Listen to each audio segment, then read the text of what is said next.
Hi Function family, welcome back. Let's start our new chapter. Wing जो अचानक अपनी heat में आ चुका था, मोस्ट इम्पोर्टेंटली ये उसकी फर्स्ट हीट थी, इसलिए उसे पता ही नहीं था कि हीट में बॉडी कैसे रिएक्ट करती है। उसे ये पता ही नहीं था कि अपनी ओमेगा को कंट्रोल कैसे किया जाता है, और जब उसे पता ही नहीं था कि इस सिचुएशन में उसे कैसे सरवाइव करना है, तो वो सबसे सिंपल रास्ता अपना रहा था। ऑब्वियसली उसके पास एक स्ट्रॉन्ग एंड डोमिनेटेड अल्फा था जिससे वो प्यार करता था, जिसे वो अपना मानने लगा था। तो विंग ने उसी अल्फा के पास अपनी सेफ्टी और अपना कंफर्ट ढूंढने की कोशिश की। वांगी जाना चाहता था वहां से, पर विंग ने उसे बैक से हक कर लिया था।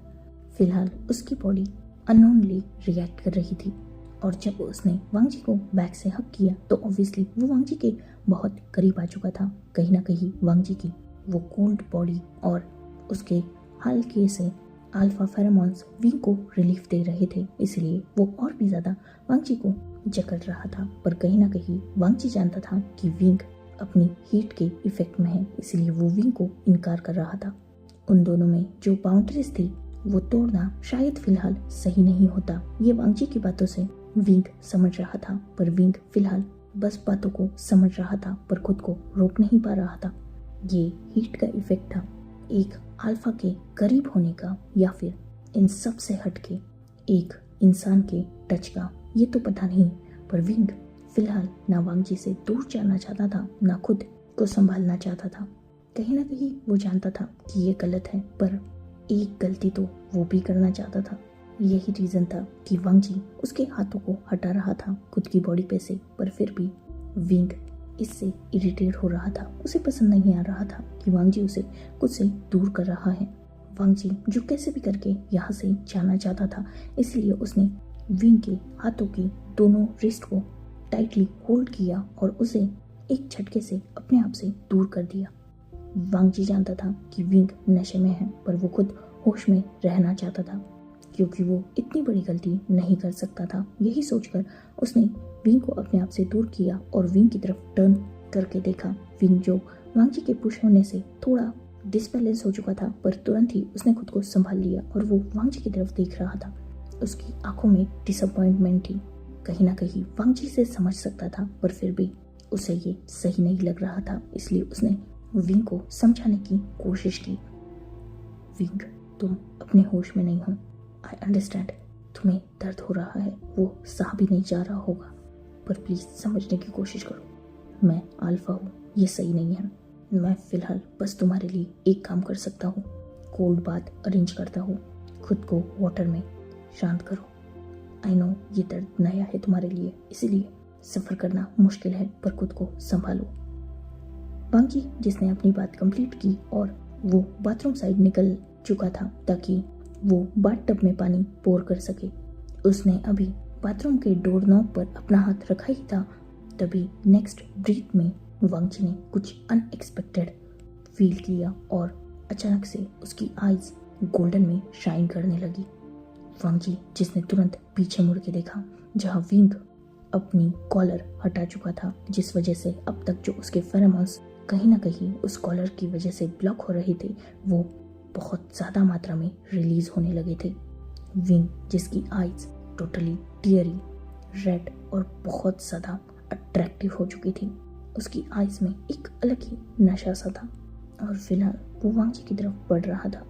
वांगजी जिसने तुरंत अपने पॉकेट से हैंकरचिफ निकाला और अपने नोज को कवर कर लिया, क्योंकि ऑब्वियसली विंग के फेरोमोन्स कहीं ना कहीं वांगजी को ट्रिगर कर रहे थे। उसका अल्फा बाहर आने के लिए डेस्परेट था, और वांगजी जानता था कि अगर एक बार उसके अल्फा ने उसकी बॉडी पर कमांड ले लिया तो वो खुद के अल्फा को कंट्रोल नहीं कर पाएगा। इसलिए वांगजी हार्डली ट्राई कर रहा था खुद को होल्ड करने की, पर सामने खड़ा पर्सन ऐसा होने देगा तब ना। विंग जिसकी खुद की आईज सिल्वर में शाइन कर रही थी और वो अब तक वांगजी के पास पहुंच चुका था। उन दोनों में बस एक कदम का फासला था। विंग ने उस एक कदम के फासले को भी वैनिश किया और वो वांगजी के बिल्कुल करीब आ चुका था। विंग ने वांगजी के हाथ से उस हैंकरचीफ को खींच लिया और उसे दूर फेंक दिया। साथ ही उसने वांगजी के नेक के बैक साइड को होल्ड किया और वांग जी को अपनी तरफ खींच लिया, जिससे वांग जी हल्का सा डिसबैलेंस हुआ, पर उसने खुद को संभाल लिया था। लेकिन इस वजह से वांग जी जो विंग के नेक के करीब आ चुका था, जहाँ से उसके फेरोमोन्स रिलीज हो रहे थे। मतलब वांग जी का फेस फिलहाल विंग के लगभग सेंट ग्लैंड की तरफ था, जिस वजह से अब वांग जी विंग के फेरोमोन्स को इग्नोर नहीं कर पा रहा था। वही विंग ऑब्वियसली उसकी हाइट वांग जी से थोड़ी कम थी और वांग जी फिलहाल उस पर थोड़ा सा लीन था, जिस वजह से विंग के सामने वांग जी का कहीं ना कहीं नेक एरिया और एडम एप्पल था। विंग जिसने वांग जी के एडम एप्पल पर एक सॉफ्ट किस किया, देन उसने वांग जी के नेक के पास अपनी ब्रीदिंग को छोड़ते हुए वांग जी के ईयर तक मूव किया। वांग जी के ईयर लॉब पर हल्का सा बाइट करके विंग ने वांग जी के ईयर में विस्पर किया, alpha don't reject me, I want you in my life. Last limit थी ये। वांग जी भी खुद को होल्ड नहीं कर सका। तुरंत ही उसने विंग को अपने करीब खींचा और उसे टाइटली हग कर लिया। जैसे ही ये बात ओमेगा ने फील की, उसके फेस पर स्माइल आ गई। फाइनली उसका अल्फा उसे खुद से दूर नहीं कर रहा, बल्कि उसके करीब आ रहा है।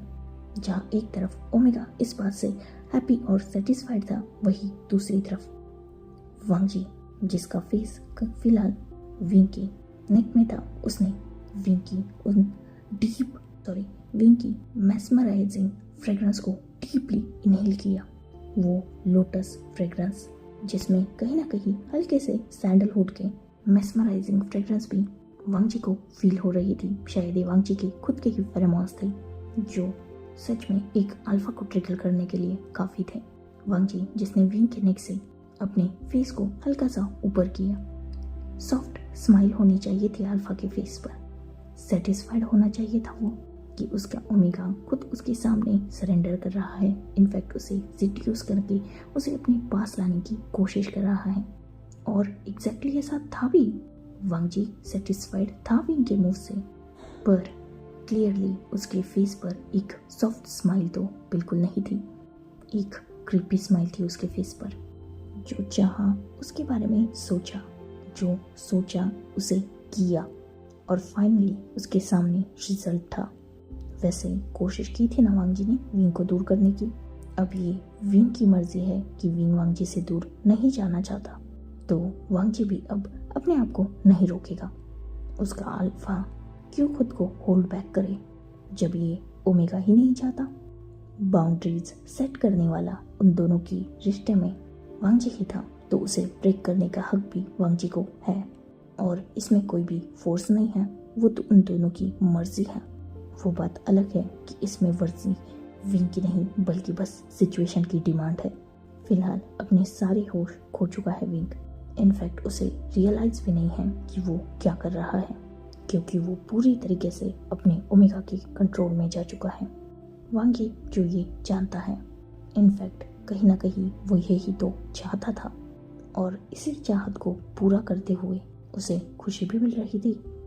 विंग जो अपने हाथों को वांग जी की बॉडी पर डेस्परेटली मूव कर रहा था, साथ ही वो अपनी बॉडी को वांग जी की बॉडी पर और भी हार्डली प्रेस कर रहा था, क्योंकि ऑब्वियसली उसे अनकंफर्टेबल लग रहा था। फर्स्ट टाइम उसे ये पेन फील हो रहा है।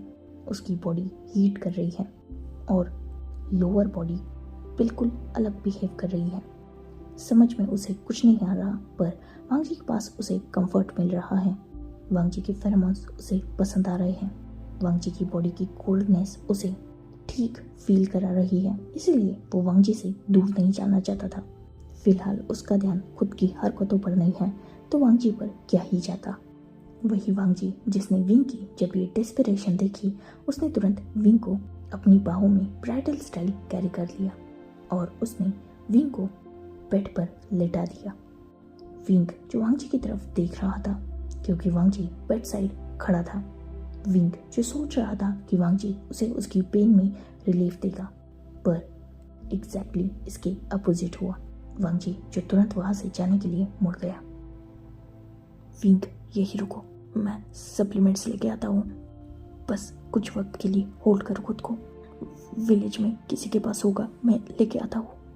वांग जी जो बिना पीछे मुड़े ये सब बोलते हुए रूम से बाहर जाने ही वाला था तभी विंग ने उसके हाथ की रिस्ट को टाइटली होल्ड किया और उसे अपनी तरफ खींच लिया, जिससे वांग जी डिसबैलेंस हो गया, पर कहीं ना कहीं विंग की वजह से वो गिरने से बच गया। फिलहाल वो दोनों भी आमने सामने थे। वांग जी जो विंग के हाथ से अपने हाथ को छुड़ाने की कोशिश कर रहा था, पर इस बार विंग की पकड़ थोड़ी टाइट थी। अगर वांग जी हार्डली ट्राई करता तो शायद वो विंग के हाथ से छूट जाता, पर हार्ड ट्राई वो कर नहीं सकता था, या शायद करना चाहता नहीं था। विंग, होश में नहीं हो तुम इसके कॉन्सिक्वेंसेस नहीं जानते। तुम्हारा ओमेगा तुम्हें कंट्रोल कर रहा है, जिस वजह से तुम ये सब कुछ चाह रहे हो, बट इन रियलिटी तुम्हारा ओरिजिनल सेल्फ ये नहीं चाहेगा। मेरा प्यार बहुत प्योर है, तुम बहुत प्योर हो। मैं किसी भी चीज़ को डर्टी नहीं करना चाहता। कहीं ना कहीं शायद ये बात विंग सुन चुका था, उसका ओमेगा नहीं बल्कि विंग का ट्रू सेल्फ सुन चुका था। और ऑब्वियसली फिलहाल वो हीट में है, इसीलिए उसकी बॉडी इन सब चीज़ों की क्रेविंग कर रही है, पर वो भी समझता है इन सब चीज़ों को। इसीलिए इस बार उसने वांग जी का हाथ छोड़ दिया, क्योंकि ऑब्वियसली डेस्परेट होकर गलत डिसीजन लेना ये सही नहीं है। विंग जो डीप ब्रीथ लेने लगा और खुद को काम डाउन करने की कोशिश करने लगा। वांग जी जिसने एक नज़र विंग की तरफ देखा जो खुद से स्ट्रगल कर रहा था, वही वो तुरंत मुड़ गया वहाँ से जाने के लिए। पर अचानक से फिर एक बार उसे अपनी बॉडी पर स्ट्रॉन्ग ग्रिप फील हुई विंग की, और उसके फेस पर स्मक आ गया। एक डोमिनेटेड अल्फा जिसके फेरोमोन्स हद से ज़्यादा अट्रैक्टिव है एक ओमेगा के लिए, स्पेशली वो ओमेगा हीट में है, उसे अपना मानता है। उसके सामने अगर वांग जी अपने इतने सेडेक्टिव फेरोमोन्स ज़्यादा मात्रा में रिलीज करेगा तो ऑब्वियसली विंग जो खुद के होश में आ भी रहा था वो अपने होश फिर से गवा देगा। और फिलहाल एग्जैक्टली ऐसा ही हुआ था। वांग जी की जबान कुछ बोल रही थी और उसकी हरकतें कुछ अलग ही। विंग को अपने कंट्रोल से बाहर जाता देख वांग जी ने फिर एक बार अपना गेम खेला था, जिससे फिर एक बार विंग पूरी तरीके से अपनी ओमेगा की अपनी हीट के कंट्रोल में आ गया और उसने वांग जी को रोक दिया। वांग जी जो अभी उस डोर तक पहुंचा ही था तभी विंग ने उसे होल्ड किया था। विंग जिसने वांग जी के थोड़ा दूर होके उसकी आर्म को पकड़ा और उसे अपनी तरफ टर्न किया। इस बार विंग पूरी तरीके से खुद को खो चुका था, उसे सिर्फ अपना अल्फा चाहिए था। और जब उसने वांग जी की आंखों में देखा तब तो वो होल्ड बैक कर ही नहीं पाया, क्योंकि वांग जी ने ना सिर्फ खुद के फेरोमोन्स को स्प्रेड किया था बल्कि उसकी आईज भी गोल्डन थी, और उन्हीं गोल्डन आईज ने विंग को हिप्नोटाइज कर लिया था। उसने सीधा वांग जी की कॉलर को होल्ड किया और अपनी तरफ पुश करके वांग जी के लिप्स पर अपने लिप्स को रख दिया। ऑब्वियसली विंग को अडल्ट स्टफ का ज़्यादा नॉलेज नहीं था, उसे सिर्फ कडल करना, किस करना है तो लिप्स पे लिप्स रखना, यही सब पता था। इससे ज़्यादा विंग आगे नहीं बढ़ सकता था, इसीलिए इसे प्रॉपर किस कहना गलत होगा। इनफैक्ट ये सिर्फ लिप्स की रबिंग थी। वही वांग जी जिसने विंग को अपने आप से हल्का सा दूर पुश किया। विंग प्लीज, मैं नहीं चाहता ये सब। अल्फा प्लीज मत कीजिए ना ऐसा, मैं चाहता हूँ। तुम अभी ये चाहते हो, बाद में तुम मुझे गलत समझोगे, तुम्हें यही लगेगा कि मैं तुम्हारा फायदा उठा रहा हूँ। और मेरा प्यार सच्चा है, मैं गलती से भी विंग को खो नहीं सकता।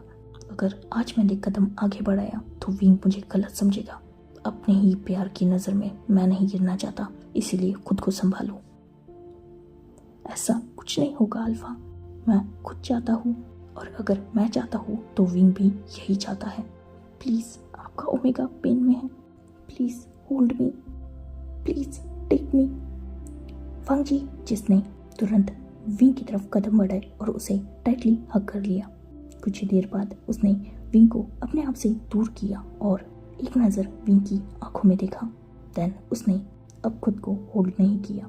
जैसे ही उसकी नज़र विंग के लिप्स पर गई थी उसने तुरंत उन्हें कैप्चर कर लिया और इस बार वांग जी एक प्रॉपर किस स्टार्ट कर चुका था।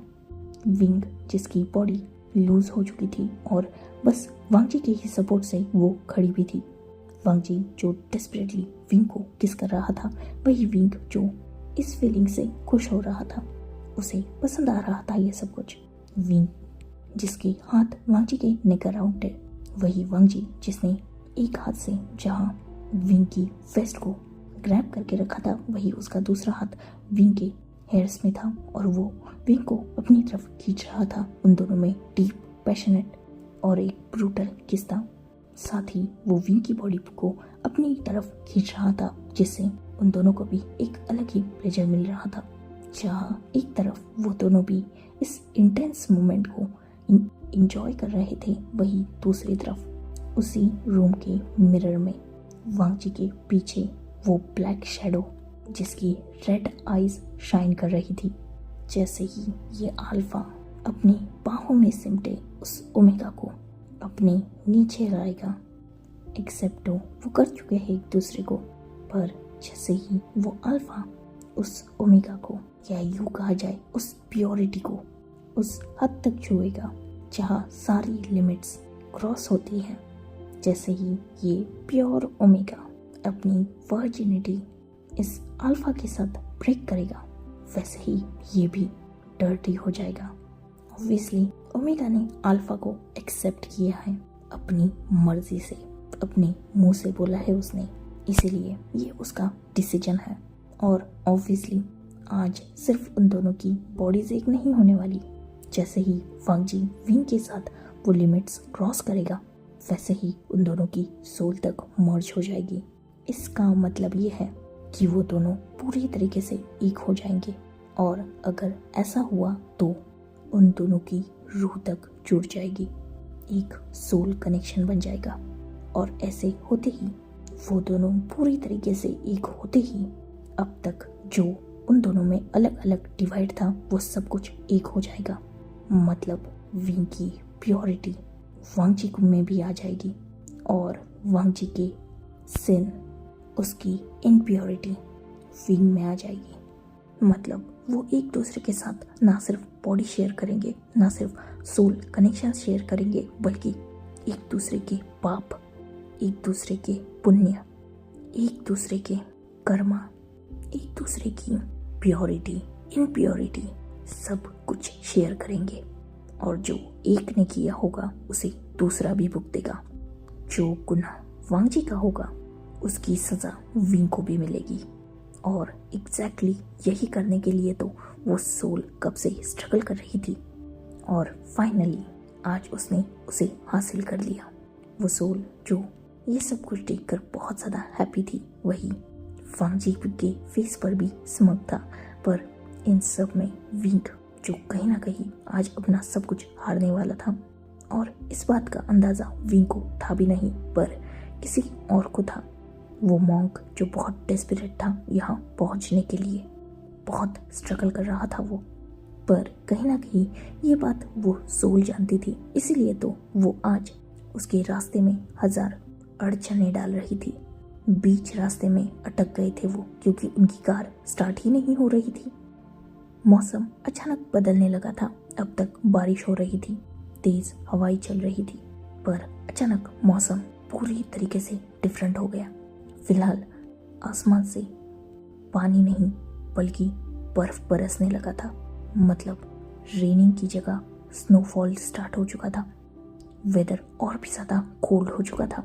सब कुछ जम रहा था। शायद ये फर्स्ट टाइम था कि वेदर अचानक इतना चेंज हुआ हो।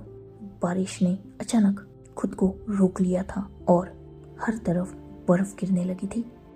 जैसे उस पानी को बर्फ बना के जमा दिया गया हो, उसी की जगह रोकने के लिए वैसा ही कुछ शायद नेचर इन दोनों के बीच में चाहता था। ये हीट ऑफ द मोमेंट जो जनरेट हुआ था उसे रोकना, पर शायद ये मुमकिन नहीं था, क्योंकि जो इसे मुमकिन बना सकता था वो विंग खुद वांग जी की वो वार्मथ चाहता था। वांग जी जो विंग को डेस्परेटली किस कर रहा था, पर उसका ध्यान कहीं ना कहीं विंडो से बाहर जा चुका था, जहाँ फिलहाल बर्फ गिरना स्टार्ट हो चुका था। ऑब्वियसली वो जानता था कि ये नेचर की वार्निंग है उसके लिए, कि वो जो कर रहा है वही रुक जाए, पर बहुत मुश्किल से पाया था उसने ये सब कुछ। ऐसे कैसे रोक देता? वो तो और भी ज़्यादा डेस्परेट हो रहा था। वैसे भी नेचर बहुत केयर करता है विंग की। यही रीजन है कि विंग को हर्ट करने में उतना ही मजा आएगा। वांग जी जो ये सोच रहा था और एग्जैक्टली ऐसा कर भी रहा था। विंग जो वांग जी के शोल्डर पर हिट कर रहा था ताकि वांग जी उसे सांस लेने के लिए थोड़ी सांसें दे दे, पर वांग जी जो विंग को छोड़ ही नहीं रहा था। इनफैक्ट वो विंग की लिप्स को अपनी टीथ में होल्ड करके खींच रहा था। वही विंग जो अब लगभग कोलैप्स होने ही वाला था, तभी वांग जी ने विंग को खुद से थोड़ा दूर किया। विंग जो डीप ब्रीथ लेने लगा, उसकी आंखों से आंसू गिर रहे थे और उन्हीं टीयरी और शाइनी आइज से वो वांग जी की तरफ देख रहा था। वांग जी जिसने एक सॉफ्ट स्माइल की और विंग के फॉरहेड पर किस किया। वो सोल जो वहां से वैनिश हो चुकी थी, क्योंकि आगे का काम संभालने के लिए वांग जी यहाँ था। वांग जी जिसने विंग के फॉरहेड पर किस किया, देन उसने सीधा विंग को एक ही झटके में उठा लिया। उसने विंग को बेड पर थ्रो कर दिया और वो विंग की तरफ देखने लगा। तुम मेरे हो, इनफैक्ट तुम हमेशा से सिर्फ मेरे थे और आगे से भी तुम सिर्फ मेरे ही रहोगे। उस अल्फा की डीप आइज और डेंजरस वॉइस जो विंग को एक तरीके से वार्न कर रही थी, और विंग ने हैप्पीली इसे एक्सेप्ट भी कर लिया। उसने नोट कर दिया। ये देखते ही वांग जी के फेस पर स्मक आ चुका था। अब से जो मैं बोलूँगा वही सही है तुम्हारे लिए। अब से मैं ही तुम्हारा सब कुछ हूँ। मेरी हर एक बात तुम्हारे लिए ऑर्डर है और तुम कभी भी डिसओबीडिएंट नहीं हो सकते। विंग जिसने फिर से नोट किया। वांग जी जो अब विंग की तरफ बढ़ने लगा, बेड पर अपने एक नी को रखे वांग जी लगभग विंग पर क्रॉल करते हुए चढ़ रहा था। वही विंग जो अपने एक आर्म के सपोर्ट से बेड पर थोड़ा उठ के वांग जी की तरफ देख रहा था, वो धीरे धीरे पूरी तरीके से बेड पर लेट चुका था और वांग जी पूरी तरीके से उसके ऊपर था। अपने वेट को मेंटेन करने के लिए वांग जी ने विंग के हेड के दोनों साइड पे अपने हाथ को रखा था। कॉल मी अल्फा। विंग जिसने तुरंत वांग जी के कमांड को फॉलो करके उसे अल्फा पुकारा। वांग जी जिसने स्माइल की, देन वो विंग की तरफ झुका। उसने विंग के फॉरहेड पर किस किया, देन उसकी दोनों आईज पर, देन उसकी नोज पर, उसके चीक्स पर, एंड देन वांग जी ने फिर एक बार विंग के लिप्स को कैप्चर कर लिया। जहां उसका एक हाथ खुद के बॉडी वेट को विंग की बॉडी पर मेंटेन कर रहा था, वही दूसरा हाथ विंग के शोल्डर से होते हुए उसकी शर्ट की बटन तक पहुंच चुका था। वांग जी जो विंग की शर्ट को अनबटन कर रहा था, वही विंग जिसके खुद के हाथ वांग जी की बैक पर मूव कर रहे थे। उसे ये सब कुछ बहुत पसंद आ रहा था। वांग जी का वो सेंसिटिव टच जो उसे और भी ज़्यादा प्रोवोक कर रहा था। जहाँ वांग जी के हाथ का टच विंग की बॉडी पर बहुत जेंटल था, वही वांग जी के लिप्स का टच विंग के लिप्स पर बहुत ज़्यादा डेस्परेट और अग्रेसिव था। और यही कुछ हाल वांग जी के लोअर बॉडी का था, जो विंग को टाइटली प्रेस कर रहा था, जैसे विंग को और भी ज़्यादा एक्साइटमेंट फील हो रही थी। इसलिए वो वांग जी को और भी ज़्यादा अपने करीब खींच रहा था। फाइनली वांग जी ने विंग की शर्ट की सारी बटन को ओपन किया, देन उसने विंग्स के लिप्स से अपने लिप्स को दूर किया और उसने एक नज़र विंग की तरफ देखा जो उसी की तरफ देख रहा था। धीरे धीरे वांग जी की नज़र विंग की आंखों से हट के नीचे की तरफ जाने लगी। विंग की वो टेम्पटिंग लिप्स जो फिलहाल सॉलन हो चुके थे और जिन पर अभी भी वांग जी का सलाइवा शाइन कर रहा था। देन नीचे विंग के एडम एप्पल्स जो सलाइवा को गल्फ कर रहे थे, जिस वजह से मूव हो रहे थे। देन उसकी चेस्ट जो हैवी ब्रीदिंग की वजह से अप डाउन हो रही थी। ऑब्वियसली विंग एक ओमेगा था, उसने ब्रेस्ट टकर पहन के रखे थे और इस बार वांग जी ने सीधा अपने हाथ को विंग के ब्रेस्ट पर रख दिया था, जिससे विंग जो अब तक हैवी ब्रीथ कर रहा था उसका ध्यान तुरंत ही वांग जी के हाथ पर गया। ऑब्वियसली ये टच बहुत ज़्यादा अलग था, क्योंकि वांग जी कहीं ना कहीं विंग की ब्रेस्ट को हल्का सा प्रेस कर रहा था, जिससे विंग को कुछ अलग ही फील हो रहा था। उसकी बॉडी बहुत अलग से रिएक्ट कर रही थी। उसकी ब्रीदिंग जिसे वो अभी तक संभालने की कोशिश कर रहा था, वो अचानक हैवी हो गई और उसने तुरंत वांगजी के उस हाथ की रिस्ट को अपने हाथ से होल्ड कर लिया। विंग, जिसे बहुत शाय फील हो रहा था, अपनी नजरों को उसने वांगजी के तरफ से हटा लिया था। वांगजी को ये पसंद नहीं आया। ऑब्वियसली कहीं ना कहीं विंग उसे शायद रोकने की कोशिश कर रहा है, पर वो विंग को अपने कंट्रोल से बाहर भी नहीं जाने दे सकता। इसलिए उसने अपने हाथ की पकड़ को थोड़ा टाइट किया, जिससे विंग को ऑब्वियसली पेन हुआ और तुरंत उसने वांगजी की तरफ देखा अपनी टीयरी आइज से। वांगजी, जिसने एक स्मग किया, हाथ हटाओ अपना, तुम मुझे रोकने का हक खो चुके हो। विंग ने जब ये सुना, ऑब्वियसली भले ही वो अपने ओमेगा फॉर्म में था, पर उसे ये सही नहीं लगा और कहीं ना कहीं वांगजी का वो पेन देना भी उसे गलत लग रहा था। इसलिए उसने वांगजी की तरफ अपनी ब्लीडिंग आईज से देखा, बट ऑब्वियसली वांगजी मानने वाला थोड़ी ना था। उसने अपनी पकड़ को और भी ज्यादा स्ट्रॉन्ग किया, जिससे इस बार विंग के मुंह से पेनफुल वॉइस निकल ही गई और साथ ही उसने वांगजी की रिस्ट को छोड़ दिया, क्योंकि वो वांगजी का गुस्सा फील कर रहा था। वांगजी के फेस पर एक सेटिस्फाइड स्माइल आ गई। वो विंग की तरफ झुका और उसने विंग के नेक पर किस किया, देन उसकी ईयर लॉब पर, और विस्पर करते हुए कहा, डोंट पुश मी, प्यार करता हूँ, दर्द नहीं देना चाहता, पर अगर तुम डिसओबीडियंटली बिहेव करोगे तो अपने अल्फा की गुस्से को भी तुम्हें ही सफर करना है। Get that? विंग, जिसने वैसे ही नोट किया, वांगजी के फेस पर स्माइल आ गई और उसने विंग के चिक पर किस करके वो विंग से दूर हुआ। वांगजी, जिसने विंग के उन ड्रेस टकर को हटा दिया, साथ ही उसने विंग की शर्ट को भी पीछे की तरफ किया और इस बार वो विंग की ऑल ओवर बॉडी पर किस, बाइट और सक करने लगा। विंग, जिसके दोनों हाथ वांगजी के हेयर्स में थे, वही वांगजी जो एक हाथ को बेड पे रखे हुए था, वही दूसरे हाथ से वो विंग की मिल्की वाइट बॉडी को एक्सप्लोर कर रहा था। उसे वो टच बहुत ज़्यादा पसंद आ रहा था। वही वांगजी का टच विंग को एक्साइटेड फील कर रहा था। उसे कहीं ना कहीं रिलीफ मिल रहा था।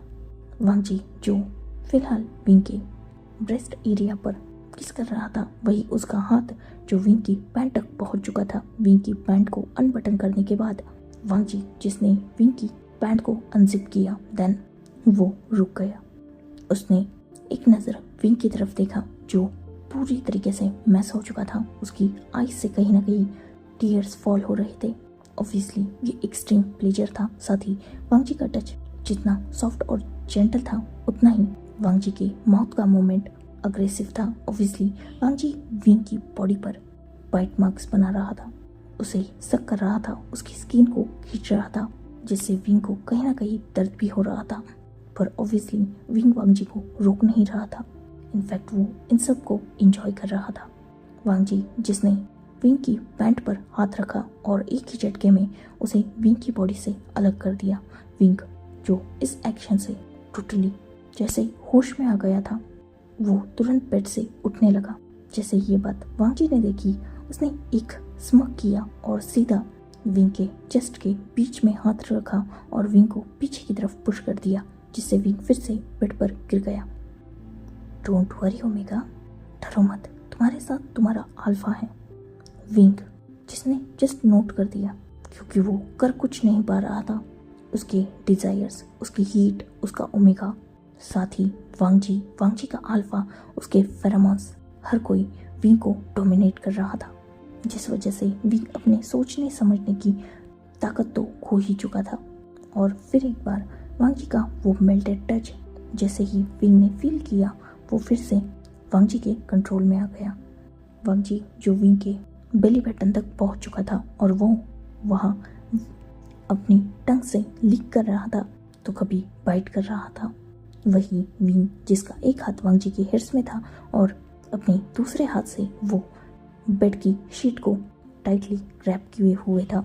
उस शांत रूम में उन दोनों की डीप ब्रीथिंग और खासकर विंग के मॉन्स किसी सॉफ्ट म्यूजिक का काम कर रहे थे। जहाँ बाहर हर तरफ जैसे तबाही मच गई थी, वही अंदर माहौल बहुत ज़्यादा इंटेंस हो चुका था। जहाँ बाहर हर कोई इस बदलते एटमॉस्फेयर को लेकर टेंशन में था, वही अंदर वांग जी विंग को डोमिनेट कर रहा था। विंग जिसने अभी भी अपने लोअर गारमेंट्स पहन के रखे थे और वांग जी विंग को ऊपर से ही टच कर रहा था। ये टच इतना ज़्यादा सेंसिटिव था कि विंग खुद को होल्ड नहीं कर पाया था, सीधा उठ के बैठ चुका था। और वांग जी जिसने एक नज़र विंग की तरफ देखा जो उसी की तरफ देख रहा था, वांग जी जिसने अपनी टंग से ही विंग की बेली बटन से लेकर लगभग उसके एडम एप्पल तक एक डीप लिक किया। विंग की पूरी बॉडी शिवर कर रही थी, उसे गूस बम्स फील हुए थे। वांग जी जिसने विंग की तरफ स्माइल से देखा, बिलीव मी राइट।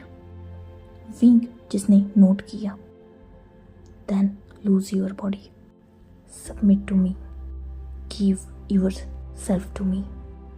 विंग जो वांग जी की आंखों में देख रहा था, उसने नोट कर दिया अपनी बॉडी को लूज छोड़ चुका था वो, और तुरंत ही वांग जी ने विंग के पीछे जो हाथ रखा था उसने विंग की बॉडी को होल्ड कर लिया। वांग जी जो विंग को किसी पपेट की तरह कंट्रोल कर रहा था और विंग एग्जैक्टली कंट्रोल हो रहा था। अब ये वांग जी की अल्फा गोल्डन आइज का हिप्नोटिज्म था या फिर उसकी उस स्ट्रॉन्ग डोमिनेटेड वॉइस का कंट्रोल, ये तो पता नहीं, पर विंग वांग जी के कंट्रोल में पूरा आ चुका था। वांग जी जिसे मजा आ रहा था ये सब कुछ करने में, उसे लगा था मुश्किल तो होगा सब कुछ, स्टबनली बिहेव करेगा विंग, पर विंग तो उसके सामने अपनी आवाज़ तो क्या उंगली तक नहीं उठा पा रहा। तो ये सब कुछ वांग जी को एक अलग ही थ्रिल दे रहा था। वैसे भी उसका भी ये फर्स्ट टाइम ही था, इसीलिए किसी ओमेगा को खुद की मर्जी से बेड पर डोमिनेट करना ये बहुत एक्साइटिंग भी था। जहाँ एक तरफ वांग जी विंग की मर्जी से विंग की बॉडी और उसकी डिग्निटी के साथ खेल रहा था, वही दूसरी तरफ वो मॉन्क यहाँ पहुँचने के लिए स्ट्रगल कर रहा था, क्योंकि जैसे ही एटमॉस्फेयर चेंज हुआ था वो समझ चुका था कि उस सोल ने फाइनली अपना लास्ट दाव खेल लिया है। उसने वांग जी की बॉडी और माइंड को कंट्रोल करके वांग जी को अपनी तरफ कर लिया है, और अब वांग जी पूरी तरीके से उस सोल के डायरेक्शंस को फॉलो कर रहा है, बिना खुद की बॉडी को कंट्रोल रखे, बिना किसी भी बारे में सोचे। वांग जी बस उस सोल के कंट्रोल में आके विंग को अपने कंट्रोल में ले रहा है, और ये उन दोनों को भी तबाह करके रखेगा। वैसे भी गांव के बहुत करीब पहुंच चुके हो जैसे तैसे करके, बस उन्हें अब ये सब कुछ कैसे भी करके रोकना होगा, क्योंकि अगर एक बार उन दोनों की बॉडी एक हो गई तो उन दोनों की सोल अपने आप कनेक्ट हो जाएगी, और उसके बाद शायद ही वो डिस्ट्रक्शन को रोक पाए। वो मॉन्क और उसके साथ आए हुए लोग जहाँ ये सब कुछ रोकने के लिए स्ट्रगल कर रहे थे, वही उसी विलेज के हिल टॉप पर बना वही अबेंडेड स्ट्रक्चर जहाँ पर किसी की क्रीपी लाफ गूंज रही थी। फाइनली वो सक्सेसफुल हो रहा था अपने प्लान में। वो बदले की आग जो सेंचुरीज पहले भी सब कुछ तबाह कर चुकी थी, उस प्योरिटी को ख़त्म कर चुकी थी, वही आज फिर एक बार रिपीट हो रहा था। शायद पास्ट रिपीट हो रहा था, शायद वो आज ही का दिन था जब सब कुछ तबाह होने की स्टार्टिंग हुई थी, और फिर एक बार वही रिपीट हुआ था। सिचुएशन भी सेम थी, सब कुछ रिपीट हो रहा था। इसलिए तो शायद वेदर चेंज हुआ था, क्योंकि तब यहाँ बारिश नहीं होती थी, तब यहाँ स्नोफॉल होती थी। उसी स्नोफॉल में वाइट स्नो के बीच ही तो वो प्योरिटी जो पहले वाइट कलर में ही शाइन करती थी, उस पर वो ब्लैक स्पॉट आया था जिसने उसे तबाह कर दिया। और आज भी कुछ वैसा ही तो हो रहा था। इसी बात की खुशी वो सोल मना रही थी। वही वांग जी जो खुद भी इस बात से खुश था। फाइनली विंग की बॉडी से वो एक आखिरी क्लोथ भी वो रिमूव कर चुका था जो अब तक विंग की बॉडी को ढके हुए था, और विंग कुछ नहीं बोल रहा था वांग जी को। इनफैक्ट वो इन सब को जस्ट एक्सेप्ट करके एंजॉय कर रहा था। वांग जी जो रुक गया था वो विंग की तरफ देख रहा था जो पूरी तरीके से न्यूड था। वांग जी जो बेड पर साइड में बैठ गया और उसने विंग की तरफ देखा जो फिलहाल खुद भी उठ चुका था। उसे ऑब्वियसली शाय फील हो रहा था, इसलिए उसने बेड पर ब्लैंकेट पे हाथ रखा और उसे अपनी तरफ खींचने को किया ही था, तभी वांगजी जो बेड पर लेट गया और उसने विंग की तरफ देखा। फिलहाल विंग बेड पर बैठा हुआ था, वांगजी लेटा हुआ था, तो ऑब्वियसली वांगजी के सामने विंग की बैग थी। वांगजी जिसने अपने हाथ को आगे किया और विंग की बैग को अपने फिंगर से सॉफ्टली टच करने लगा। विंग जिसे इस बात से कुछ अलग ही शिवर फील हुई और उसने मुड़ के वांगजी की आंखों में देखा, जो विंग की तरफ ही इंटेंसली देख रहा था। विंग ने तुरंत अपनी नजरों को नीचे कर लिया। Come on me. जैसे ही वांगजी की ये बात विंग ने सुनी, उसने वांगजी की तरफ एक नजर देखा। वांगजी जिसने अपने हाथ को आगे किया और विंग ने वांगजी के हाथ में हाथ रख दिया। विंग जो अपने हाथ पर वांगजी की टाइट ग्रिप फील कर सकता था और दूसरे ही पल वो वांगजी के ऊपर था। विंग का एक हाथ जहां वांगजी के दूसरे हाथ के आर्म पर था, वही अचानक डिसबैलेंस होने की वजह से विंग का दूसरा हाथ वांगजी के चेस्ट पर आ चुका था और विंग के दोनों नी के बीच में वांगजी की बॉडी थी। मतलब विंग वांगजी के पूरी तरीके से ऊपर था। वही विंग के हेयर्स जो नीचे आ रहे थे, जिसे वांगजी को विंग और भी ज़्यादा अट्रैक्टिव लग रहा था। वांगजी जिसने अपना हाथ आगे किया और विंग के हेयर्स को विंग के ईयर के पीछे टक किया। Unbutton my shirt, in fact take off my clothes. Wing जिसे बहुत ज़्यादा शाय फील हो रहा था, उसने वांगजी की नज़र से अपनी नज़रें हटा ली थी और वो सोच रहा था कि उसे क्या करना है। उसकी दिल की धड़कन बढ़ चुकी थी। वही वांगजी जो अपने एक हाथ पर अपने सिर को रखे विंग की तरफ आराम से बेड पर लेटे देख रहा था। उसने विंग के हाथ को पकड़ा और अपनी शर्ट की बटन पर रख दिया और विंग कांपते हाथों से वांगजी की शर्ट की बटन को ओपन करने लगा। ओमेगा, पूरी रात नहीं है हमारे पास एक शर्ट अनबटन करने के लिए। फास्ट। तुम्हारा अल्फा ऑलरेडी बहुत ज़्यादा एक्साइटेड भी है और बहुत ज़्यादा डेस्परेट भी। क्या तुम फील नहीं कर पा रहे? वांगजी जिसने अपनी बात को ख़त्म किया एंड देन अपने लोअर बॉडी को थोड़ा ऊपर किया, जिससे विंग जिसे कुछ पोक किया। विंग जिसने वांगजी की तरफ शॉकिंगली देखा और वांगजी जिसके फेस पर स्मग था, ऑब्वियसली विंग शाय हो गया और उसने जैसे तैसे वांगजी की बटन्स को अनबटन करना स्टार्ट किया। उसने फाइनली वांगजी की शर्ट को अनबटन किया। देन उसने अपने हाथ को वांगजी के पैंट पर रखा। वांगजी जो अपने शाय ओमेगा को ये सब कुछ करते हुए देख रहा था। फाइनली उसने वांगजी की पैंट को भी निकाला और अब वांगजी उसके सामने लोअर में था। विंग जिसे बहुत ज़्यादा शाय फील हो रहा था, तो वो वांगजी के ऊपर से हट गया और सीधा साइड में बैठ गया। वांगजी जिसने एक स्मग किया, वो बेड से उठा और उसने विंग को बैक से हक कर लिया, उसे अपनी तरफ खींच लिया, सीधा अपनी लैप पर बिठा लिया। कुछ ही देर बाद वो दोनों भी ब्लैंकेट में थे और विंग जो लाउडली मौन कर रहा था, क्योंकि ऑब्वियसली ये उसका फर्स्ट टाइम था और उसे दर्द हो रहा था।